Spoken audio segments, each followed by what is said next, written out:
He'd been missing for 3 days. No radio, no signal, no hope of help.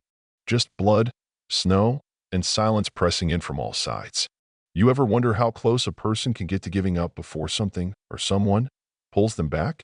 That's where Detective Owen Callahan was, tied to a tree in the middle of nowhere, left to die by the very people he swore to bring down. No one even knew he was there.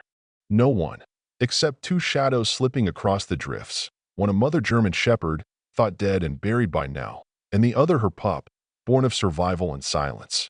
What happened next, you'll see, might just change the way you look at loyalty, at grace, at how second chances sneak up and knock you over when you least expect it. The sky over Blacktail Ridge, Montana, was the color of a bruise, thick with more snow waiting to fall. The wind snaked through the pines with a whisper that only old trees understand. 3 days of heavy snowfall had buried the land in a white so deep, and still it almost made you forget this was a place where people disappeared, where time slows, where even the dead get lost beneath the drifts. Owen had always respected the hush of the woods. Now, shackled to a pine, he feared it. He was 35, broad-shouldered, hair close-cropped, a jagged scar just above his left brow from a long-ago knife fight. His hands were bruised and raw where the ropes bit his wrists. His parka and gloves had been stripped away, so the cold gnawed at him inch by inch. He'd come here chasing a tip, another missing girl in a region famous for lost signals and worse secrets. He didn't tell anyone where he was headed. Didn't trust anyone after he started seeing cracks inside his own department. Halfway up the ridge, someone took him out from behind. Quick, mean, and practiced. He remembered his knees folding in the snow, his sidearm yanked away, and then, nothing. Now, every breath hurt, his lips cracked and bleeding, his mind playing tricks, ravens watching like they knew something he didn't. He drifted in and out, losing count of the hours. Somewhere in the haze, he thought of Shadow, his canine partner, gone missing after a raid near the border. Folks said the dog was dead, but he'd never stopped listening for paw prints on the wind. Maybe it was the cold talking, or the fever, but on that third night, Owen could swear he heard them again: crunch, crunch, pause, just like old times. Down south, in the city of Forsyth, April Monroe was tracing a different set of ghosts. She'd lost her cousin Lily, 17, for weeks gone after a late shift at a coffee shop. The police wrote it off as another runaway, but April wasn't buying. She tracked the trail to Owen, one of the last honest detectives, chasing the same ring of disappearances. When he went missing too, she packed her notes and her father's old Glock, booked a room at a backwoods lodge, and pointed her car toward Blacktail Ridge. She wasn't trained for this, but she'd been reading her dad's case files since she was a kid. She knew how to follow her gut. Meanwhile, Owen's reality was closing in. Hunger clawed at him. Every muscle burned. The silence in the trees pressed down heavy, making him feel small and forgotten. Then, on the edge of fading out, he caught a sound, soft, measured, the rhythm of paws in the snow. Was it Shadow? Or just a dream? He tried to sit up, failed, let the cold do its worst. The forest that night was ancient and pitiless, only the dogs moving with purpose. Shadow, once a city cop's partner, had learned to hunt, to survive, to trust only her instincts. Her son, Scout, bigger than she'd expected, still clumsy, trailed behind.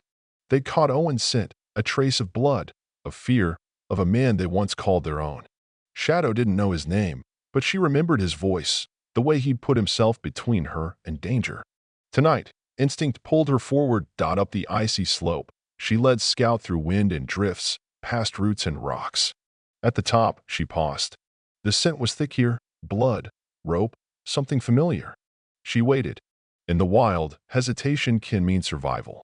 Down below, Owen sagged against the tree, barely breathing. Above, Shadow watched, weighing risk against memory. Finally, she crept closer.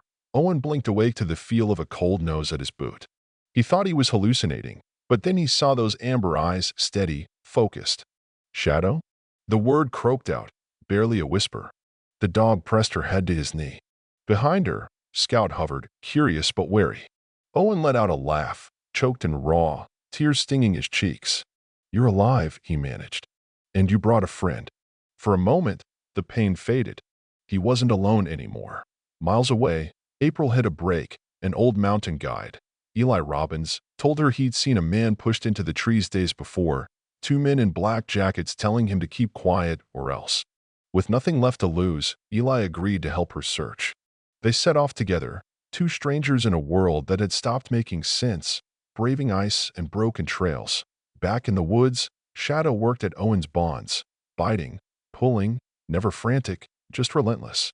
Scout joined in, tugging at the rope until finally, with a snap, it gave way. Owen slumped forward, exhausted, half-conscious, but free. Shadow lay against him, warming his frozen side, while Scout curled up on the other, a wall of fur and loyalty holding off the cold.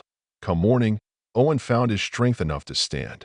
Shadow led into a stream, broke the ice, caught a fish, and dropped it at his feet. Scout dove in too, proud with his own catch. It was small, barely a meal, but it tasted like survival. With a fire kindled from flint, Owen ate, breathed, started to feel like maybe he had a shot. They followed the stream until Owen stumbled on a canvas satchel full of fake IDs, evidence of the trafficking ring he'd risked everything to expose. He knew then the spot was a drop point, a place where missing became forgotten.